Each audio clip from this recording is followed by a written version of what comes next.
So good afternoon or good evening or good morning, depending on where you are. I'm Mary Hunt, and I'm delighted to welcome you to the Water Program Voices from the Silenced Pre-Roe Abortion Stories. And we have with us the co-writers and co-directors, Victoria Rue and Martha Boesing. Welcome to all of you. I am here with my friends and colleagues, Diane New, who is the other co-director. There's Diane. And Magdalena Miller and Wed Naji from the Irene and Church of the Brethren Voluntary Service Programs, who are with us from Germany for the year. We are delighted to have young women with us. A hearty welcome to all of you who are with us for the continuation of our 2025 programs.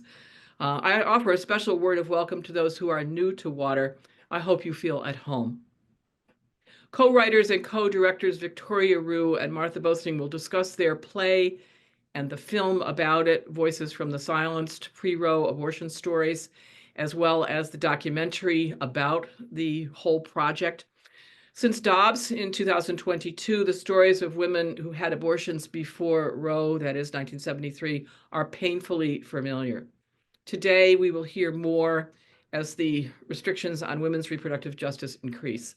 And I note, just by way of a parenthesis or a footnote, if you prefer, that as things are going absolutely wild and upside down, chaotic, crazy, and otherwise unjust here in the US, we see a kind of systemic or systematic, if you prefer, brushing under the rug of women's issues, while many, many things that are happening in the world affect women. And I want to draw to your attention something that came to my attention today, which is that the Pauli Murray Center in North Carolina, the center which is the home and locus of the study of the great Pauli Murray, Episcopal priest, lawyer, probably trans person, great scholar in civil rights and so forth, that a large $300,000+ grant given by the federal government has been rescinded as of this week. And I have just sent out news of that to water people, and I hope that you'll consider supporting that center as that money goes, because of the Trump administration cutbacks on, especially in this case, anything having to do with the diverse ways in which we are in this country. And it is a great scandal and a great source of loss historically, that not only has Pauli Murray's trans possibilities been erased from the historical information put out by the government, but now that the home and center that is dedicated to the study of her enormously important work has been rescinded. And this is really bringing the problems of the U.S. right to our doorstep, as they are connected. We are connected to them through Jeanette Stokes and the Center for Women Ministry in the South. Jeanette serves on their board. So I bring that to your attention today, hot off the press and hideous. We at Water always begin our programs with land acknowledgements. This is something we've incorporated into all of our programs to remind ourselves of why we do what we do and what we need to do more of, given systemic injustices that Indigenous and other people of color face in this country. A land acknowledgement is, as you know, a beginning, not an end, a time to reflect on our history and to commit to justice making. Water is on Indigenous land in Silver Spring, Maryland, the traditional and contemporary land of the Piscataway and Anacostan peoples. We acknowledge the trauma and injustice toward Indigenous people and other people of color that is so deep in U.S. culture and history. We join in efforts to eradicate it, make reparations for the genocide involved, because our work, whether intellectual, spiritual, or liturgical, is aimed at bringing about social justice. I invite us to take just a quick few seconds in silence, and I invite you, if you preferred or would like to, put into the chat the name of the people on whose land you sit today. Let us reflect on them with thanks and commitment.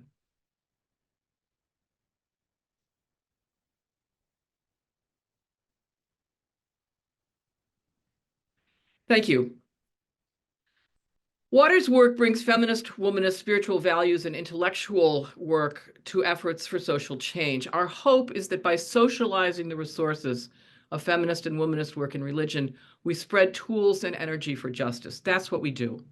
In light of the current U.S. administration's disruptive, chaotic, and globe-shaking policies, it is more crucial than ever that we create opportunities like this for learning, for conversation, and for resistance. You can be sure that water will protect these spaces. We will expand them in the months ahead, 40 years later, come what may. Feel free to join us and to suggest topics, speakers, books we might fruitfully explore. The stakes are higher than I have experienced them in my lifetime, and they seem to get higher by the day, with women's issues largely set aside as the list of horrors grows. Our format today is, as usual with Water Talks, I'll introduce our speakers, their play, and their film, and then Victoria and Martha will tell us more about these projects, show us a 7-minute trailer, and how it all came to be. And then why the film, why this film? Why the documentary that goes with it? Why the play? I hope they'll say something about how it's been received and what they expect will be its trajectory, as I consider it a very important resource for our time. Then the floor will be open for Q&A for discussion until the top of the hour, 2 o'clock Eastern time, when we'll close officially, but the Zoom will remain open for conversation as long as people wish. So I invite you to listen, to imbibe, to enjoy, if that's a word I can use. We'll take notes, and I'm sure Victoria and Martha have notes on our website, along with the video of the session, so you can go back to this and also share it with others. You can re-listen by going to Water's website at www.waterwomensalliance.org. Look under programs and teleconferences, and next week this will be up there. We'll send you the notes and the link to the video, as well as a link to the website for this project. Feel free to share these resources as widely as you can and continue this conversation with your colleagues. Remember that the film of the play is offered at no cost. I hope you've had an opportunity to see it. It's a powerful performance of agonizing truths. If you haven't seen it, you'll want to after we finish. Let me introduce Victoria Rue and Martha Boesing. I hope you will join me in welcoming them after watching, some of you have watched it, after watching what I think is a riveting performance.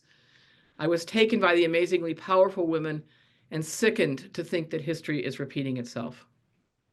Martha, I'm meeting you for the first time here, but that you come with and collaborate with Victoria Rue is all I need to know to welcome you, Martha, with open arms and full confidence in what you bring. Thank you so much, Mary. I turned to your bio to understand who you are. And let me quote from your bio so other people will know as well. I make no effort to be comprehensive here, but I must admit that I'm thrilled that you're with us. Martha writes, I began this lifelong career in theater, which includes performing, directing, playwriting, administering, designing, teaching, and doing odd jobs as an apprentice in summer stock when I was 16. A few years after moving to Minneapolis, I became the co-director of the Muppet Players before it morphed into the world-famous Children's Theater of Minneapolis. But it was at the Firehouse Theater, an iconoclastic experimental theater ensemble with connections to the Open Theater in New York, that I got my wings. It was the 60s. Through the years, my work has remained true to the ideological concerns of that time. I've been an activist on the front lines of the major movements of the last century, the civil rights, anti-war, women's and environmental movements, all of which have changed the face of the world and continue to this day. I've been a student, teacher, and practitioner of Buddhism for the last 20 years, and I'm the proud grandmother of 4 grandchildren who all live in the East Bay, and now where I now live with my beloved partner, the writer Sandy Boucher. Who just appeared, Mary. Would you like to say hello to her? I would. Hello, Sandy. It's great to see you. I was going to simply say, give my warm regards to Sandy Boucher, whose work has grounded my own thinking.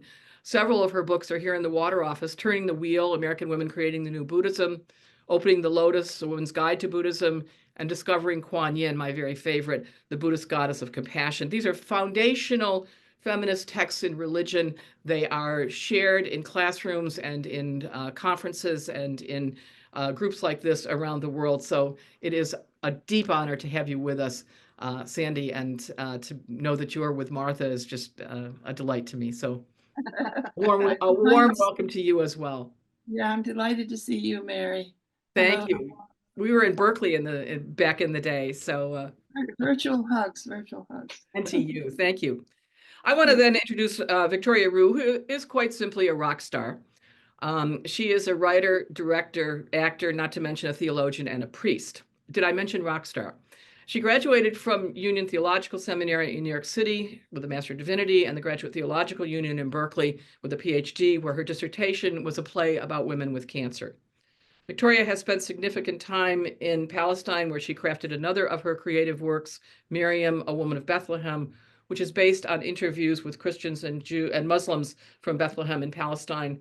And Victoria writes, the play toured 8 towns in occupied Palestine, prompting reflection about the diverse perspectives on Mary and the uninterrogated role of gender in Palestinian religious, cultural, and political life.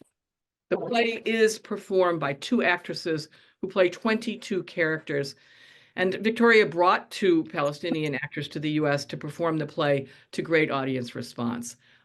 We at Water were happy to co-sponsor a showing of that at the American Academy of Religion some years ago now, Victoria, but it's really another marvelous project. As a rock star, in addition to her artistic work, Victoria is a Roman Catholic woman priest from the region of the Holy Margins. She is now not retired in California, where she lives with her equally creative and rock star quality wife, Catherine Pothig. Victoria is currently a clinic escort and a wonderfully supportive presence at the local Planned Parenthood clinic. You begin to see the pattern here. Lives of spirituality and service by these women, dedication to the toughest issues that marginalize the most vulnerable people, and a flair for the arts that bind us all together, instruct us, and edify us all at the same time. Victoria and Martha, thank you for your work and for your lives. Thank you for this play and film, Voices from the Silenced, pre-Roe abortion stories. The water floor is now all yours.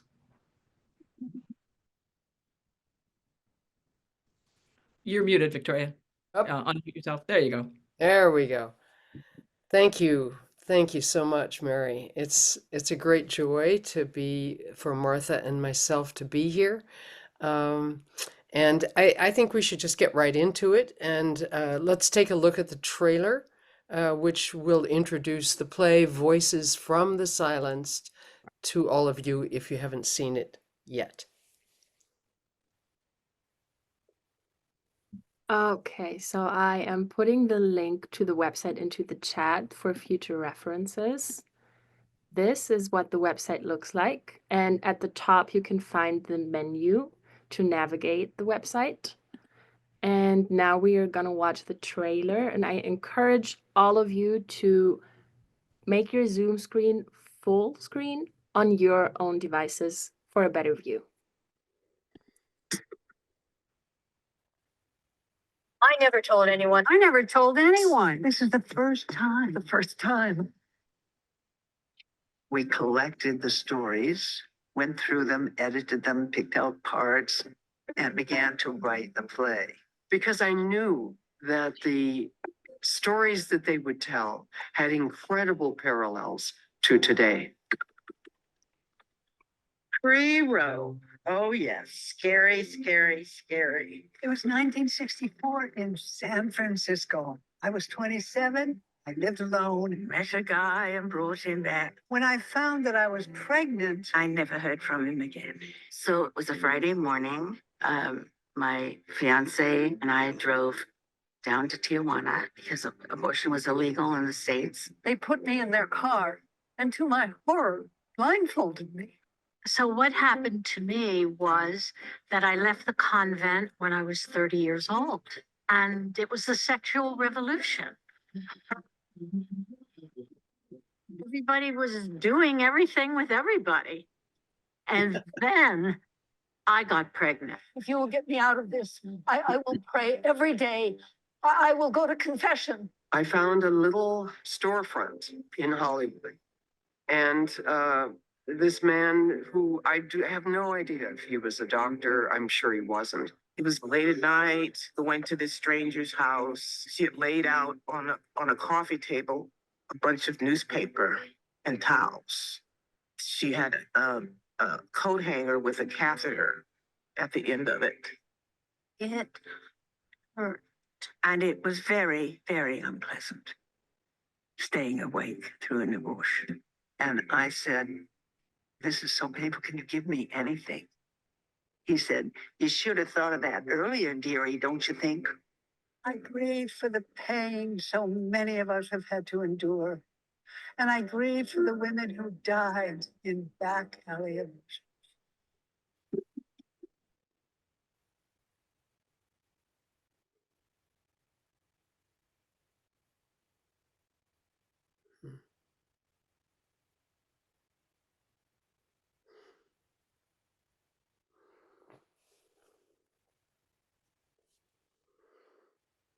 Wonderful. Thank you, Magdalena and Wed.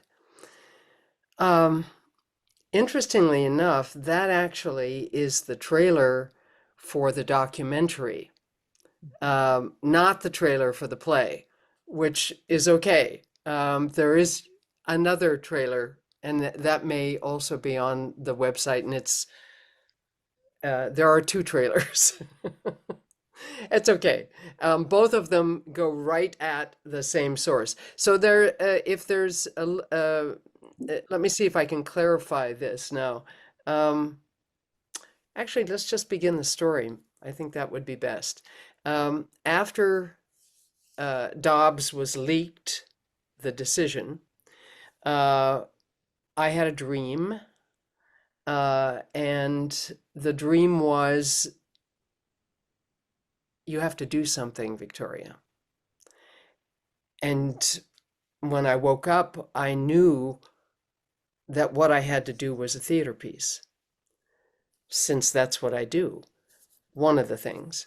But and I think that that's the key here, isn't it, for all of us, that we want to do as much as we can do, but we can pretty much do or only do what's before us, what we do, what we know how to do. And so in our activism, Martha and I, as both theater artists, we did what we know how to do. We thought of course, a theater project to respond to Dobbs. And I have to include here my spouse, Catherine, who said, Victoria, look where you live. And Martha and I both live in this rather large senior community called Rossmore. 9,000 people live here. It's a huge valley, and in Walnut Creek, California. And Catherine said, why don't you just listen to stories? Look at the women around you here. They're all holding many, many stories from their lives, and one of them may be having had an abortion pre-Roe. So I called up Martha and I said, Martha, old buddy, old friend, let's do this. Let's do this. And would you? And I was thrilled when she said, yes, let's go forward. Martha, do you want to take the story up from there? So we did. Both of us had been involved in theater that was very much activist oriented. We usually wrote theater about issues that needed to be shown, that needed to be explored. So this was up our alley. And when Carrie said, why don't you listen to the stories, we stuck a notice in the little Rossmore News that's put out here. And sure enough, what was it, Victoria, 20, 25 people, something like that, stepped forward and said, I'll tell you my story. I'll tell you my story. And so we went and met them and talked with them. And some of them were telling their abortion stories, which they had had, 40, 50 years ago for the very first time. Never told their parents, their friends, their beloveds. They had never told anyone. And this was all related to the fact that it's very, very shameful. And the shame is related to the fact that it's not allowed in our country. Because when you're breaking the law, you feel, am I doing the right thing? But anyway, they told these extraordinary stories. And we wrote together a play that brought some of these stories full blown onto the stage, and some of them just bits and pieces all the way through the play. It was very exciting to do, and then we put a little notice out that we were auditioning, and very few people showed up. And we held another audition, and a little more people. But from it, 7 actors and 2 musicians and 3 um, very, very wonderful crew and people who would help and do the sound and do the producing and do the stage managing and came on board. And so finally we were a coven of 13 women. And some kind of miracle happened. And the miracle that happened was that these 13 people formed a really beloved community. The village that Hillary Clinton loves to talk about. Takes the village to write a play. And we did go forth. We rehearsed it. Our wonderful musician Cynthia Wilson came on board with a whole truck full of percussion instruments and sort of set them up around her and learned how to accompany the play with her music, and Liz Salin on her cello. And so the whole thing began to really evolve and show itself up. And we played in Rossmore to sold out houses, and that was all very exciting. Martha, let me pick it up a little bit with, so the play is divided into several different sections, and the very first section, as Martha just said, is about shame. And as I was thinking and getting ready to share this with all of you today, I don't know about you, Martha, but I felt, oh wow, we're living in a very different time right now. Even though we put this play together in 2023, right? We began it in 22 to write it and put it on the page and do the interviews, but it was performed in 2023, and now here we are in 2025, and it feels to me that the issue of shame has now been another issue has been added to this, and that is surveillance. We're now living, I think, in a surveillance state. And that has its own effect on the same issue of reproductive rights.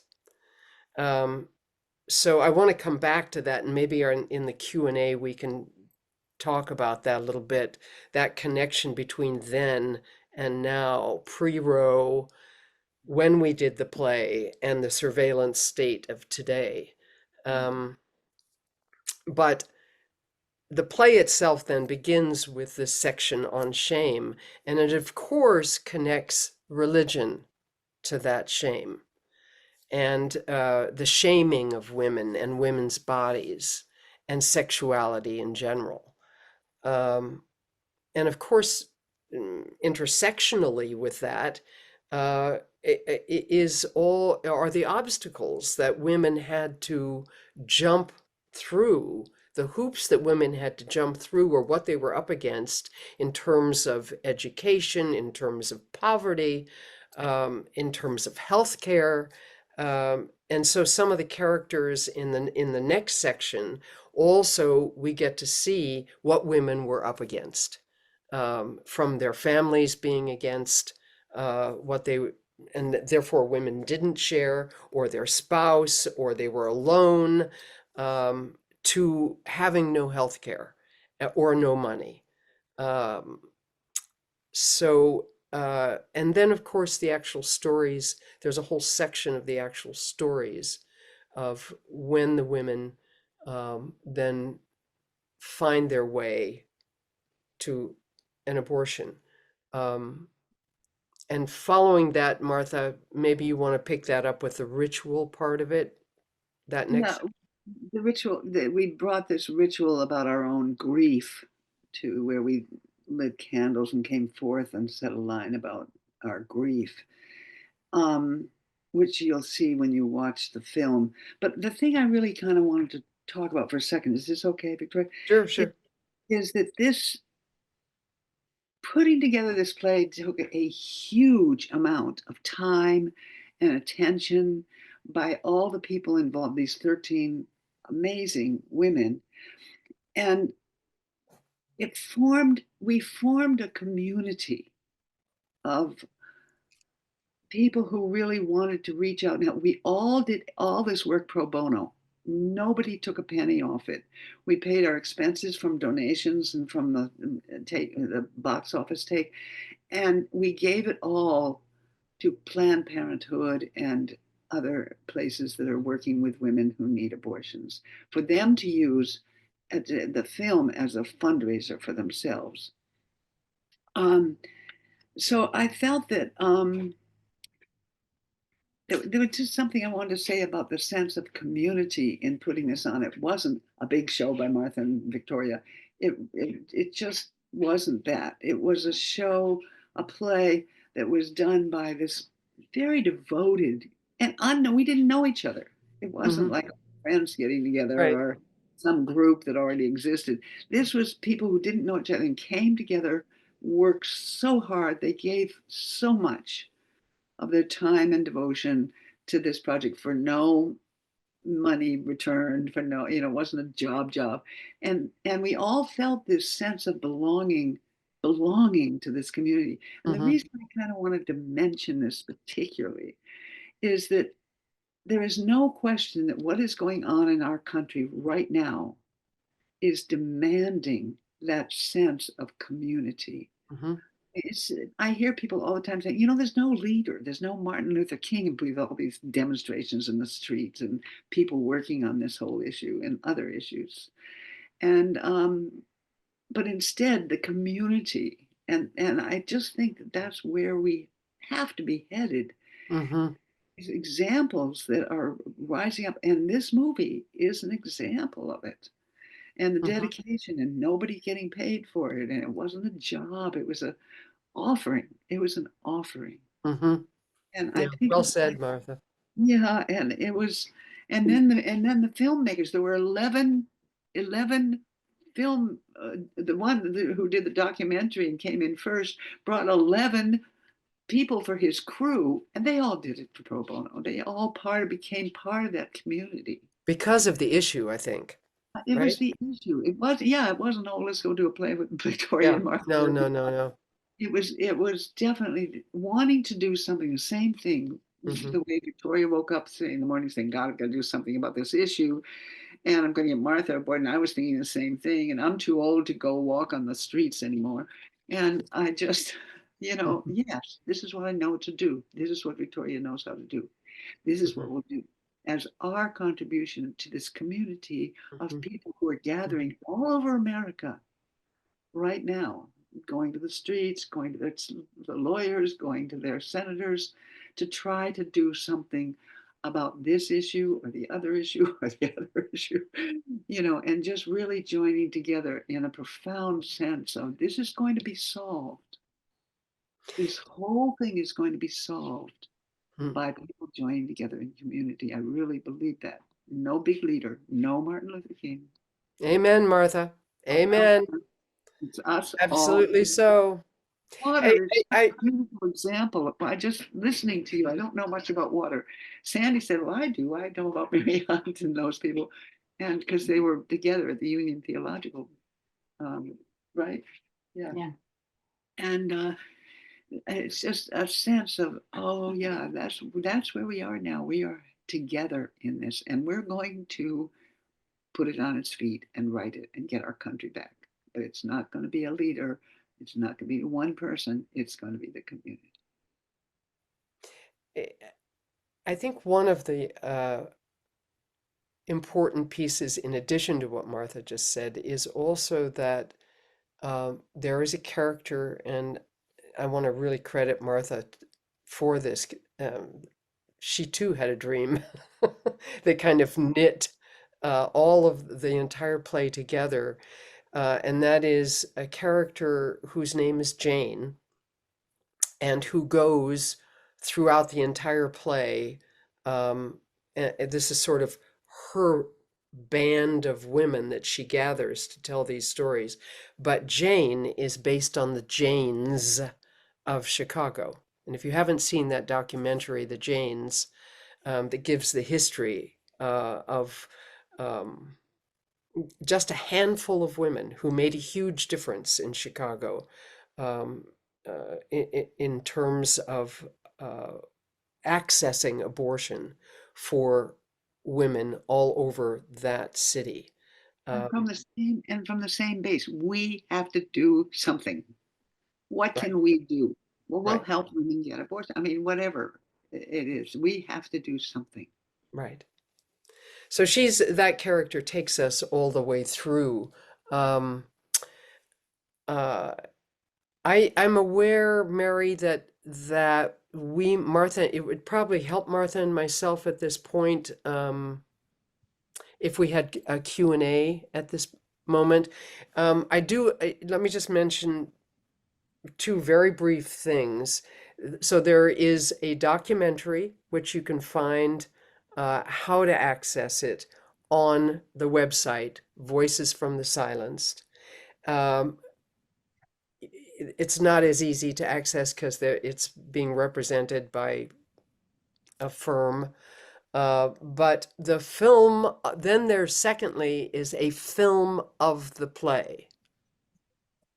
And that trailer you can watch also on the website, but you can also click on the play itself. Uh, and it's about a 56-minute film, and it's edited by Gary Weinberg, a brilliant editor, award-winning, and Martha and I both hope that you will take the time to view, and you know what? Invite a few people over to your house when you view the film. I don't know, ask them to chip in $5 each and send that money to Planned Parenthood or Access Abortion or Abortion Finder. By the way, there are a lot of resources on the website that will help you decide where you could send that money to, or make a bigger fundraiser for them, for any one of these organizations, and show the film, right? In your church or in your synagogue or in your mosque, um, that's activism right there. And believe me, as Martha has been saying, we need that community right now. Okay. Well, thank you very much to both of you. It is both inspiring to hear what you have to say and how this process developed. It's also chilling to realize how much more work we have to do. It is as if we're starting anew, and I fear in the current climate where women's reproductive issues will go. And I think I want to come back to, not at this moment, Victoria, but before we conclude, I'd like to come back to the question of surveillance. I think you've hit the nail on the head there, especially with the report that some of the private organizations that have been set up to provide the surveillance of immigrants who come to this country, who wish to cooperate with the authorities, with the ankle bracelet or the cell phone or the Apple Watch or whatever it may be, are in fact now like fish in a barrel being picked up because the government now has the network of information that they created. And these people who acted in good faith, wanting to work with the system. So this is a very serious and new element that we need to talk about, the question of surveillance. With that, I thank you both, and I ask you to convey our thanks to the talented and creative and courageous people, the other members of the 13 and those people in the filming. Thank them for their long struggle in reproductive justice. And sadly, now the task is passed on to a new generation, almost as if we had done nothing. But we have done a lot, and what you have here is the record of that. And what those who come after us receive is the fruit of several generations' struggle. So a deep bow to all of you a great deal of thanks. Let us turn now to Q&A. People I can see are applauding and sharing my enthusiasm for this. Please now turn to the discussion. If you'd like to be part of the discussion, at the bottom of your screen where it says reactions, you can simply raise your hand and that will put you at the top of the queue where it has put me. And then when you're finished, lower your hand. Please feel free to say your name and perhaps where you are so we get a sense of who's here. As people are thinking of their questions, I want to invite Victoria and Martha to think for a minute about the film in this way. The film, I think, has a huge impact. I followed it, I was riveted to the screen, but after 18 minutes, I wanted it the heck over with. Not because it wasn't awesome, but because it was simply at points too painful to watch. And of course I did. I persisted to the end and I'm ready to watch it again. And I'm telling everyone I know that they should be watching it. But it does have that impact, which is, I think, part of its power. And I thank you for that. What's been the reaction of your in-person audiences?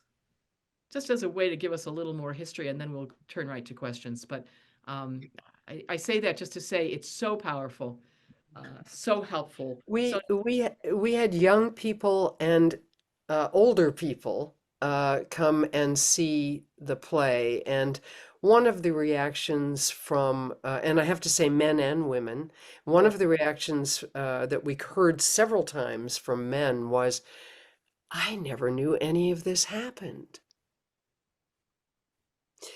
Or if it did happen, I certainly had no idea that it was like this.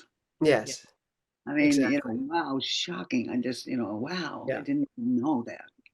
And one of the common themes, and at least in the stories that made it into the play, there might be more on the cutting room floor, but one of the common themes was the men who left the process, as it were. That that's right. very few men actually stayed through to the end. That is, accompanied women. They might have paid something, but that seemed to be a theme that I picked up. Let me turn to other people. Thank you for that. Just a way of underscoring how very powerful and important this is. The floor is open. Let's go ahead and use our time wisely. Who would like to make a comment? And if you don't find the reaction button, just wave the front paw. That works as well. So,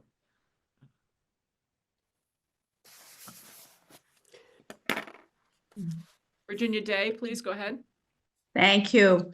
I was so moved by the film. And that sense of shame.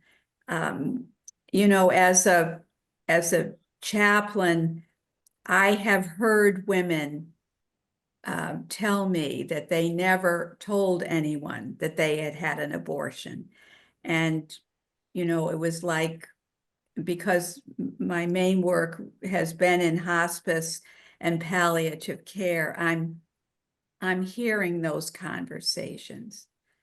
And I'm sure others of us here who may be in that work, but it just brought up for me, done so beautifully in the film, the impact of shame. And in one instance, I remembered a patient's husband who relayed the story of his wife's abortion, but it was more from worry about eternal damnation. And so to hold that shame, right to the end. So I thank you. It was so moving. Thank you, Virginia. Yes, and Virginia's question raises, and maybe you want to couple your response with this, Victoria and Martha. Virginia not only is a palliative care, et cetera, person, but she has been a longtime nurse. And I was wondering how healthcare professionals and patients, that is, say, people who have been in the healthcare system, how have they responded? Because I noticed the American Medical Women's Association is connected with this play, and I wonder if you want to say something about that in response to Virginia's very important point about enduring of religiously One of induced. the storytellers, Mary, was part of AMWA, spread the news and told, and they thought they would like to take the film and maybe take it around the country or maybe the world and show it to people who could then use it as a fundraiser in their own work for women, helping women get abortions. I think that they've been a little stalled in that, and that it hasn't gone forth in such in yet. I mean, I think they have still hope to send it out further around the world. But that's yeah, they really entered in pretty full storm. They gave us some money to help with expenses for the show, and they really and when we showed the film, a lot of the donations were given to AMWA when we did the event here at Rossmore. So there are financial conduit as well. So people make donations to the film and they do it through AMWA. Yeah. Mhm. As a charity. Yes, Yeah. right. Mhm. I hope that will come to be, and I hope also that there could be some way, and it may arise from this group, that there may be some way in which women in religion, especially those in ministry in a variety of traditions, might do the same thing. That is to say, come together to develop some kind of a committee or something that would help you. Victoria, that would be in your bailiwick, but I think we should think about that as something that Mm-hmm. Yeah, Absolutely. might for emerge. sure. Betty Lane, go ahead. The a couple of comments. I found the film very moving. And what it did to me is it brought to mind the 5 women I know or knew of, um, who have had abortions, some pre-Roe and some post-Roe. I remember a lesbian couple who were due friends of mine, and each of their daughters ended up getting pregnant. And so I heard the stories about the agonizing that they went through about, I think this was post Roe, but it was still just making the decision is still agonizing, particularly for young teenagers, Mm-hmm. as most of these women were.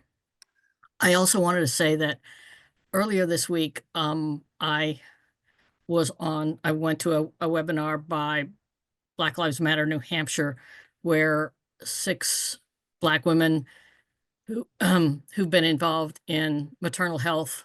Some were Mm-hmm. doulas, some were as a physician, and the thing, of course, that they mentioned was the real difference in lack of access and lack of empathy for Black women in all phases of maternal health. And so that was also very powerful. But you know, white women are being ignored. Black women are being ignored even more. Mm-hmm. Actually, what you're saying, Betty, is also important because the rate of maternal mortality amongst, well, in states with abortion bans has gone up, uh, in particularly states with abortion bans, and particularly with African American women. Yeah, across the board. In addition to infant mortality, by the way. So it cuts both ways. And birth rates have also gone up in abortion ban states. But with many of those birth rates going into, families who may not have the resources to afford another child at this point. And I hear that as a Planned Parenthood escort. When I walk a woman from the car to the clinic, there are a phalanx of 30 or 40 protesters out on the street. And we often have these little conversations. And the one I hear the most is, I already have children and I cannot afford to have this child. So that's happening. Yeah, and these days, the children that are here already, it's sometimes hard to get food on the table for them. Yes. Yeah. It's just like And everything that's going on in the government, where this is being erased, your money's being taken away. It's Mm. happening in so many different arenas. yeah. And along with the lack of access to abortion, there's there's decreasing access to sex education and the availability of contraceptives, Yes. which is going to both Yep. raise the birth rate and the abortion rate. Yep. Just If I can mention a resource for all of you, the name I'd like to mention is Jessica Valenti, Valenti, and she has an email. Magdalena, maybe what I could do is send you her email, because once you get on her list, you get something every day from her about abortion and reproductive rights, what's happening across the country every day. So she's a one to really pay attention to, Jessica Valenti. Um, can I say another word about this notion of surveillance? In Texas, 2 days ago, and I read this on Jessica Valenti's blog that she sends out, in the name of keeping water healthy, in the name of keeping water healthy in Texas, the state legislature is mandating, hasn't passed yet, they want to mandate the testing of wastewater for the presence of mifepristone. Of what? Mifepristone, the abortion pill, right? And yes, they also want to test water for the hormones that are found in birth control. So both of these ideas are being pushed by Students for Life, who's an extremely conservative organization that has been pushing with the FDA and RFK Jr. To make America healthy again. Why are they doing this? 2 reasons. One is they're looking for a way to bridge this issue of reproductive rights, and from their perspective, it's anti-abortion, right, to young people. And they know that young people are pretty much opposed to the anti-abortion movement and are for reproductive rights. So, but they also know that young people are very ecologically minded.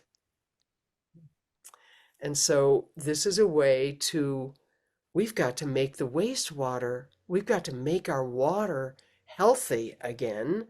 And this is the same administration where the EPA is allowing forever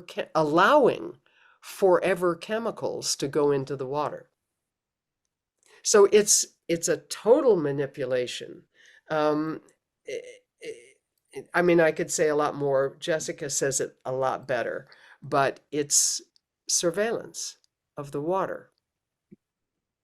Yeah, it's also using one issue in a pernicious way against That's another. right.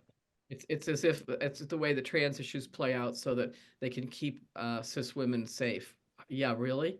Really? Or the So anti. say that name again. Jessica. Valenti, Valenti. And if Yeah. you Google that, you'll get her blog. I don't know if you'll get her blog, but I'll We'll put it. take care of. We'll get it. We'll get it Yeah. in the notes.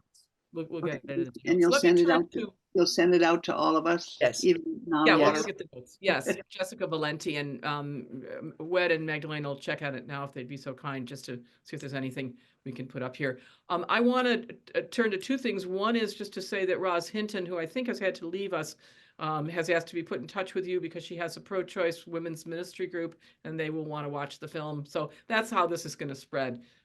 We'll put you in touch with Roz. Great. That's in New Orleans. And she's connected all over through the American Academy of Religion Women's Caucus and so forth. So that's one. I know Bernadette Powell had her hand up earlier. I want to go to Bernadette if she would still like to make a comment. Bernadette, feel free. If not, we'll pass on from you. But if you are Bernadette Powell, please. Nope, not me. Not you. Okay, Sheila Curran, go ahead. Sheila Curran's in Dublin. I'm in Dublin and Ireland, and I did watch the movie, which was extremely Mm. moving, very, very powerful. In Ireland, we've just very recently changed our laws on abortion rights in a very complex world. It still is very complex here, you know. I mean, but I suppose two things that came to my mind very much in what helped the change come about in Ireland in what you're doing in the movie is telling the stories. When people hear the stories of what people go through and why, rather than an assumption that this is an out for people, an easy option, whatever, you know. I'm from the Catholic tradition and I'm a religious in the Catholic tradition. And I've worked with women in very poor circumstances most of my life. And the complexities of what the real life of women's choices are is more and more draws you into the complexity of life and all its forms. That is on that continuum that one of our sisters in the States talks about, a consistent ethic, you know, Margaret Farley, who tried to really do work in the Catholic tradition about trying to bring out the ethical questions that all of life brings up in its complexity, not in its black and white, narrow, you know, right or wrong issue. But the powerful thing, I've showed this movie to a number of other people. It's always scary as a religious to do these things because people make presumptions and assumptions about where we should be. But I think the danger or one of the powerful things, and you know, I find it really frightening to watch from afar of how rights get taken away so quickly again. You know, when we perceive that things move and change and the control and dominance, but how important it is to tell the stories. As you say, it's the stories that unite the people in their common goal for life, for life-giving ways to be, not for the condemnation of keeping life down. And I think that's the beauty and the painfulness of watching what you did through theatre and arts. And the other one I just wanted to say on a different side of your issue, which was I worked in Peru in South America during the internal war there. And it was what happened to women who were raped as victims of war and to the children that they bore, either through a choice or non-choice. And there is, if you follow Spanish or know anything, there's a very powerful movie that was done called La Teta Asustada, which is like, I suppose, the scarred breast, or, you know, and it was about trying to breastfeed children from people who had children that they chose to have through their having been raped. And there's that complexity of that, not because, partly because they didn't have access to abortion, or partly because they wanted still to have the child. But all of those complexities of telling the stories and the powerfulness of what you have done and allowing the stories of people to be told moves the situation to another space. That's the value of the arts. It's the value of the creativity, because it doesn't victimize the women further, but it puts the issues in a different space for people to understand.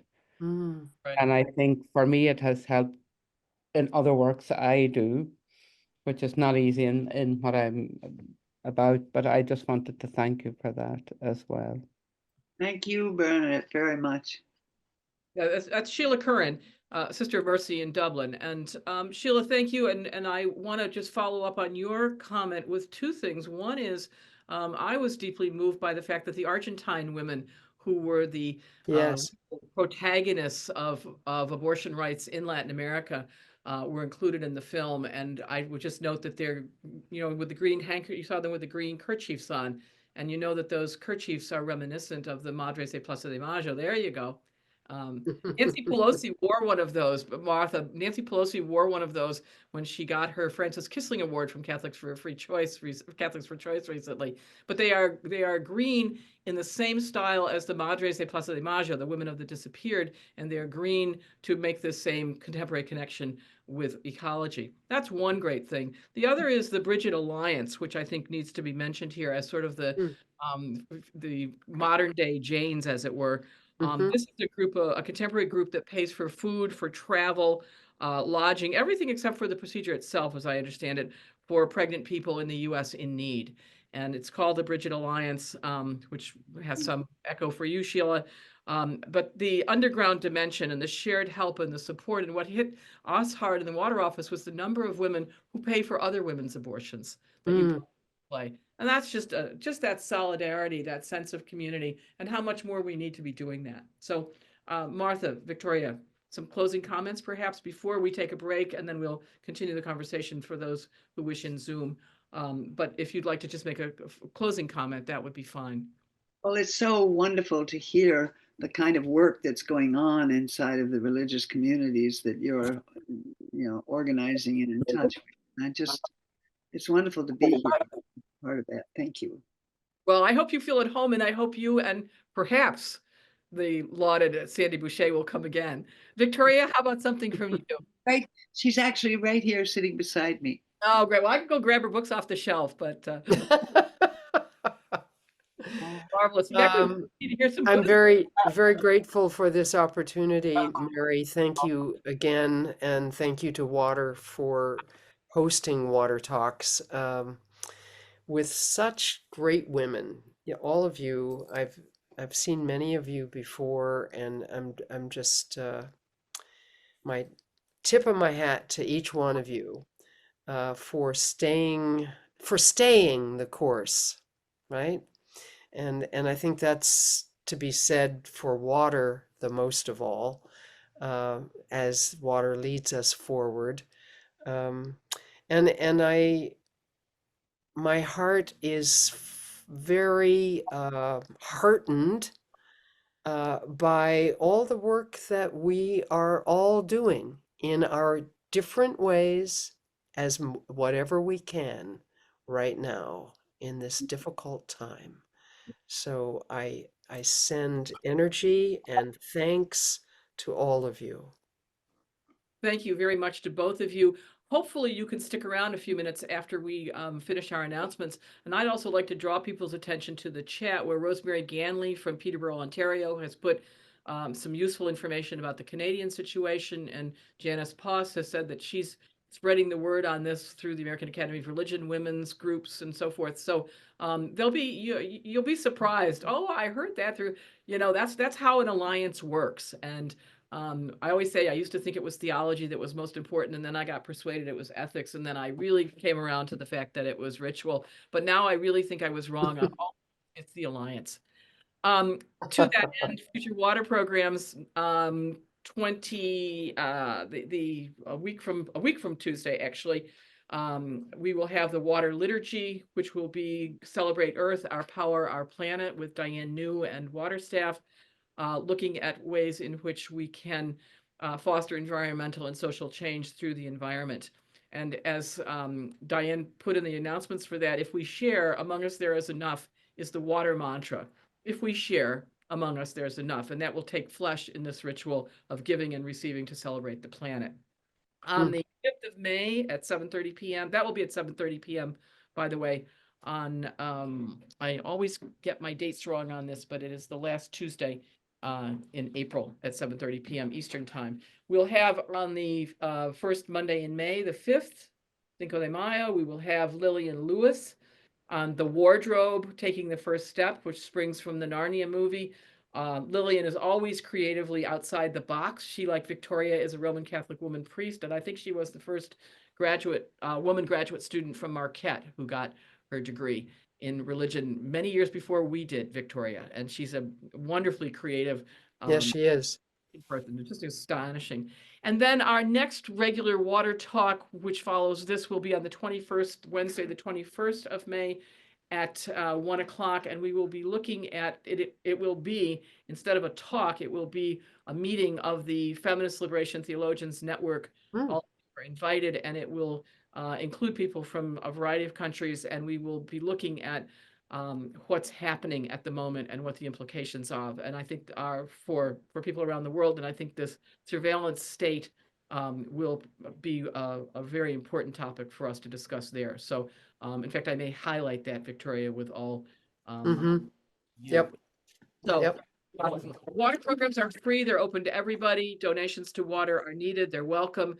But what we do is socialize resources, and we've just socialized a great resource here, thanks to Martha and to Victoria. Those who can donate do, and they do so generously, that we always make water programs available to everyone without charge. And we believe, as I said earlier, that if we share among us, there's enough. And believe me, for 40 plus years, that has worked. So if we share among us, there's enough. We welcome your sharing, and we welcome you to be with us on any occasion that works for you. I want to thank Victoria and Martha. I want to thank everybody who joined. And I particularly want to thank Magdalena and Wed, who do such a great job. There's a reason we weren't all born the same year. To have our colleagues across the generations who have such enormously refined skills in IT. So I wish you, as we leave the conversation, reproductive justice for all of us. And reproductive justice is something we need to be talking more about at a time of needless deaths and outsized fear, especially for women of color. We will persist here at Water, come what may. I wish you a great spring weekend of renewal, however you celebrate. So Hey, thank you Mary, again. We I will now pulled yes, I we'll open pulled this room. Sandy Boucher's books off the shelf. Oh, they just happen to have. Just happened to have Opening the Lotus, A Woman's Guide to Buddhism, Sandy Boucher, and Dancing the Dharma, The Life and Teachings of Ruth Denison. And I believe that there's one on Kuan Yin There is that's a Kuan Yin that I in mentioned another that's out there shelf, but I didn't grab that one. So there you go. You promised some of Sandy's books, and there they are. There they are. All right. Then we've got Sandy. What more do we need here? I mean, move over Victoria and Martha. You know, we. Mary and Barry and everybody, thank you for inviting me in to this. Absolutely. And thank you for your long-term contribution to the field. Yeah, I don't know if you understand how important it has been for all of us in feminist studies and religion to read you, to learn from you, and to really see Buddhism in a new light and in a critical light as well. Just been so very important. Thank you. The floor is open. I want to hear, especially from Rosemary Ganley, if you want to say something more about Canada, anybody. And I also wonder if Janice wants to say anything more about your plans, just to bring these home to people, because it's so important. If you don't want to, don't feel obliged. Anybody else? Comments? My only news is I'm graduating in May. Oh, that's the best news there is. That's a PhD long in coming and well-deserved. Wonderful, Janice. And I can tell you that I think Rosemary Redford Ruther, who was one of your mentors and guides and friends, would be leading the applause today. And many of you know, and this is one of the other great things of the week, is that Rosemary Redford Ruther is on the list of banned books from the Naval Academy. And it's a book. Wed, help me with the title. America. What is the title? Wed, Wed, I think you had the title. Is it America with a K? Yes. America? Yes. And I think the algorithm must have picked it up. We were searching the office to find it, but you know, there are so many. Isn't that what I mean? I just think it's so extraordinary. That's great. It's so extraordinary that they would have absolutely. The book. And secondly, but Rosemary really was, Janice, one of your people, wasn't she? Yeah. Excellent. Well, wonderful. Congratulations. Janice, it's great to see you again. Victoria, yes, we go back a long way. Yeah, indeed. It's wonderful to see you. You know who is also with us today, Victoria? Barbara Andelson from New York. Where is she? She was here. She's not here any longer, but she was here earlier. Oh, for heaven's sakes. Kind of you might not have recognized her. Well, that's true of a lot of us. Yeah. Any case, yeah. Further comments? Yeah, interns, any Magdalena, Wed, comments, questions that you might have from your watching of the film? Yeah, I had questions about the chapters. How did you come up Can you with get a little closer to the mic, Wed, so we can hear you better? how did you come up with the chapters? Because we were like thinking about them. Were these like feelings a lot of women that you've talked to experienced, or how did you choose on those Well, nine? the chapters, if you notice, are in the order of somebody choosing to get an abortion. So the first chapter is just the shame you're feeling, and the next one is to make the decision. What's that like to make the decision? And then it goes into some of the issues The that abortion itself.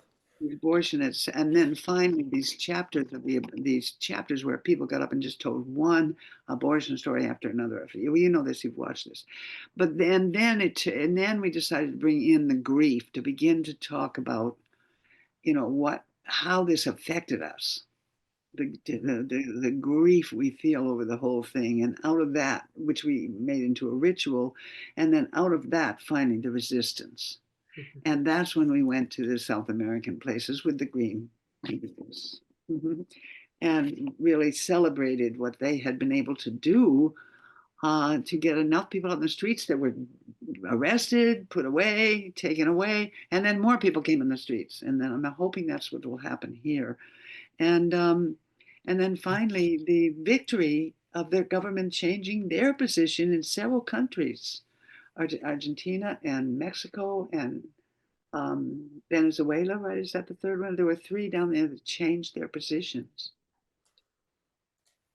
And From the work of Ireland. women, the work of these women. So Mm-hmm. it works. Pushback works. Yes, and one of the women, Marta Alanis, who was one of the leaders from Cordoba, Argentina, was here for the she received the Francis Kissling Award, although the first one was given that day to Nancy Pelosi, and they were seated together, and Nancy wore the green kerchief. Yeah, reminding us of the mothers and of the ecological work and of the extraordinary, where there's pictures of Plaza de Mayo in Argentina full to the brim of tens of thousands of people, mostly women, are just extraordinary. Victoria, did you want to respond to that at all? Are you into Wed's? Well, I've been thinking the last little while here in our conversation that we've not mentioned what was a hope, continues to be a hope for Martha and myself, that we are opening up conversations, we hope, with the play and the film with young people. So Wed and Magdalena, one of the primary reasons we wanted to do this, and maybe some of you can help with this, is we wanted to invite to the play young and older women and others who would come and talk about it afterwards. Yeah. So we had some young people come and see it, the play, and were very moved by the stories, didn't know the stories, and I think found energy and perhaps some resilience. And we often said after, when the rehearsal was about to begin or when the rehearsal would end, we'd say, this is for the young people. We're doing it for them. This is for the young people. We used to dedicate our rehearsal and the play to the young people who needed help now. Yeah. My personal question is adjacent to that, I'd say, because at the end of the play, the narrator says that what she wants us to take from the play is to share our own stories. And my question to you both what would you want us to take home with us today? I was just going to say what occurred to me is to tell your own stories, but share them.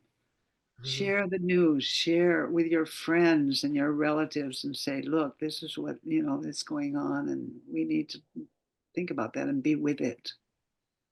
And that Mhm. I would just say the biggest thing I would like you to take home is the hope of being able to share this film. And this film is accessible to anybody.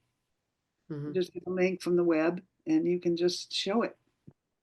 Mhm. You can't earn any personal money from it. The pro bono aspect of this for everybody connected with it is we ask anybody doing the play or showing the film, this is your work here is pro bono, and send this money to the people who need it to help the abortion movement. Mhm. Um, for myself, I would say that sharing our stories is whatever they are about. It took me a while to share my own story of 2 abortions with my uh, family, and even at the my brother is an anti-abortionist and has been an anti-abortionist for over 50 years. Um, and I last year called him and I said, I need to hear from you more. I'm not interested in changing your mind. I just want to hear how you came to be the anti-abortionist that you are. And I want you to hear my stories. And so that's what we did over a period of months. And uh, it's helped me a lot to be more compassionate with him. And I think that's vice versa. But it's not easy. It's not easy. But I'm glad that we did open that conversation. Good for you, Victoria. I didn't know that. Mm. Yeah, wonderful, Victoria. And so important. I mean, I think that's uh, you know, that's a piece of it, and not everybody can do that. So Mm. That's right. In whatever way you can, I share your wondered stories. too, yeah, I wondered too, and this is not distant from the conversation from where we are in the conversation. Um if you attended to things like a trigger warning in terms of the movie, and Mm. if you, it seems to Mm. me that a lot of women experience both PTSD and now moral injury, as we kind of come to understand it, that can Mm. emerge in both in terms of the experience of having an abortion and then the telling of it. And I wonder if you thought to put like a phone number, or if there are URLs to consult if such things become burdensome unto dangerous for people who might see this. Just wonder what your thinking is on this now. I know there's been a lot of evolution and there are many views on whether, artists need to engage in such things. I just wonder what you're thinking. Um, we have not dealt with that, rightly or wrongly. Yeah, We've no, and I'm not asking it for that reason. Yeah, but I think it's a very important issue that we could easily pay attention to and put on the website. Because at this point we are, away from the actual experience of the play, and you put a film out there, it goes. So thank you for that, and I think it would be. Does anyone have any suggestions? Uh, Suggestions about that? Where to put it at the end of the film? To put it on the website itself? Um, Suggestions? I'm very naive about this, and I wonder, Victoria, if you can define what that would say that on the website, if you put it there. Well, I think that the trigger warning phrase is enough. Those are the words that one could use. If you're having any, What other Sure, words? this movie might cause a trigger Oh, warning. I see. mhm. Yeah, but how about also maybe the names of a couple of people, some of the people from Water, for example, who work with this, work with people who are troubled in this way and would know how to talk with them, so that there'd be a person or two or three people that they could actually call who would talk to them about that. Well, I think there are hotlines for people to talk to right now, Great. But that those, already exist, yeah, so that we could put those put numbers that. on. Yeah. Yeah, I think it's a great idea. So thank you for that, Mary. Yeah. Yeah, you're welcome. And the other thing is the question of moral injury that Yes. which Rita Nakashima Brock, of course, is one of our dear colleagues who works on Mm-hmm. injury mostly in the context of war and military and so forth. But um, not moral injury because one has done something wrong, Mm-hmm. abortion. To the contrary, that wrong has been done to one because one chose to have an abortion. Mm-hmm. And so I just think that there's a piece of that new thinking around moral injury that maybe would be something to, have a little seminar or a little gathering to talk about what PTSD might accrue for different reasons, but I think particularly the moral injury question, again, not from the abortion, and that you see that's where the literature has been. That's right. These and it cuts both ways. The women who had the people, I should say, the pregnant people who had abortions, who regret them, blah blah. I mean, there's so much of that, and it's so we've been there, done that, and it's mostly wrong. What I'm talking about is, and I've shown the interns this, I think both of you, the local parish where I actually wouldn't go to church, needless to say, but I do work in the food pantry with the immigrants as a volunteer. There is a tombstone in front of the church for the unborn. Now, Mm. if I could imagine that a person who has had an abortion who goes to that church and walks past that a full size engraved tombstone for the unborn is Yes. experiencing what would cause not only PTSD, especially if the experience were a long time ago, but also experience moral injury that their being was being accused of things that it didn't do, for one thing. Mm-hmm. Mm-hmm. And anyway, there's just a lot of factors, but it would be something to have a conversation about. Yeah, thank you very much for that. I'm going to turn to Colleen and then to Janice, so we get some And more. can I just Yeah, mention please. one more thing? There is a resource page on the website, and on that resource page, it talks about, for example, Catholics for Choice is there. Not that they are a hotline for this kind of trigger warning, but they could be a resource for it. Mm-hmm. Yeah. Colleen, did you want to speak, or was that? Yeah, just a quick question. I don't have an answer for this. And I don't even know if it would be possible now with everything that's going on. But a way to get the film out, for those that work in education, could it be shown through college campuses? Not in any way that was mandatory, obviously, but just as a way of getting the message out to young women and young men, either through the colleges themselves or maybe through Greek life on campuses. Hmm. I don't have access to that. I'm Hmm. not field, And but I think that's a wealth of, yeah. it really would help. We are, He talked about doing exactly that, but I'm not sure it's happened yet. But they did.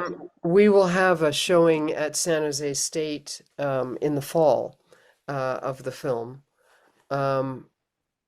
which is where I used to teach. And I would be very interested if any of you have connections to universities, women's studies, gender studies, departments. It would be very easy for them to show it and use it in their courses, by the way. Victoria, Use it in the courses. Yeah, Victoria, let me give you a very concrete suggestion, and that is, Rebecca Todd Peters. Sure. And Toddy Peters is now the president of the Society for Christian Ethics. And Ah. I think getting this shown at the next meeting of the Society of Christian Ethics would be very important, and it's going to be here in Washington. So, Great. but get in touch with Toddy and ask her what might happen. And I know they're working on that agenda right now. But Okay. that would catch, hundreds of Yep. potentially hundreds of professors of ethics at the graduate level and Thank you. undergraduate. Thank you. Anna Pos, go ahead. Unmute, please. And then we'll wrap it up here. Yeah, sure. No, I just want to offer, because I have my MA is in pastoral theology and also spiritual direction. So, if anyone would want to be a one-on-one source, I would certainly be willing. And I myself have experienced abortion. So, I have that connection from a pastoral sense about that. And then also I will get together with my chair at CGU and see if there is a way that maybe we could film, we could air this, in the fall. Wonderful. And I'm So, sure that Martha or myself would be willing to Zoom in afterwards. So great. if And I'll that's keep, if that's helpful. sure, absolutely, absolutely. And I'll keep play in the touch. Victoria Rue got her PhD at the GTU card. That's really important. I mean, this is such an important project, and there are projects like this that are so valuable in and of themselves, and they get lost in Yes. everything else. And I don't Yep. want to see that happen to this one. So, Victoria and Martha, thank you on behalf of Water. Is there anybody who's not going to sleep tonight if they don't get to ask their? I don't want to keep anybody up. Anybody a last comment or? Everybody, Diane New, it looks like yep. Yeah, well, thank you. Thank you. Thank you. I mean, it was a wonderful, beyond wonderful presentation. It's a brilliant film. It's a really important issue. I'm thinking of myself as a young nun with students coming to me with an unexpected pregnancy, and what did they do? And I can remember that was in my 20s when I was creating abortion rituals for these young women. You Are Not Alone was the name. Actually, CFC published one early on in the 80s. And the whole sense of community that you were both talking about, I think that is, when a woman feels alone, that she's not alone, that there are others around her, is so crucial for this. And your film brings that front and center. And we all need to put ourselves out there to be part of that community for well, anyone who needs it, and particularly around this. And thank you. Thank you both. Thank you, Yes, Diane. thank you, Diane. Wow. And it's so important not to make distinctions between women who've had abortions and women who have not had abortions. It is my view that every woman has had an abortion. And and I mean that since in some of our cases, given our sexual histories, it would be more difficult than others. But it's very important, I think, to express that kind of solidarity. I remember the great Frances Kissling one time standing with her lesbian sisters. The last heterosexual woman in America, and I've told her 100 times, is Frances Kissling, but she stood with her lesbian sisters because it was the time to do it. And she made no distinction. She didn't have to say, I'm not a lesbian, but, and so I find that in my own discussion of abortion, I would never say whether I'd had, in fact, if anybody asks, I've had two. And again, those would be rather difficult given my own personal history, but I'd rather say that than in some way signify that I was not in full and utter support of women who have abortions. And I think that's a very important trap and a way to use. I think it's very important, and not Yeah. that it's here, That's but great, I think Mary. it's a very important way of being in solidarity, of not saying in some way distinguishing, because then it's like being trans. I mean, then the people who are trans are the ones who are marked, and women who have actually had abortions. So I prefer to think, and the numbers are high, by the way, in terms of women who've had abortions. I'm not far from saying, it's like we said at the time the Catholic nuns were being pushed around, we are all Catholic sisters. And of course, Water isn't Catholic in that way, and we're not all, but we are. And that's the same with, I feel the same way about abortion, that we've all had abortions, and it is not necessary to make that distinction so that only those who have actually physically had that experience. And it doesn't take away from or trivialize in any way their experience, but it's another strategy to think about how we can be helpful. So I leave you with that and with the deepest gratitude to everyone for being part of this and for showing up, and others. We had over 50 who've registered, which means there'll be another 25 watching this probably tonight. So thank you all, and let us know here at Water, Martha and Victoria, how we can be helpful as this moves along, because we'll put you, at least if we can't help, we'll help try to put you in touch with people who can. That's what an alliance does. That's right. Thank you so Thanks, much. everybody. Take good care. Thank you. Thank you, thank you, thank you.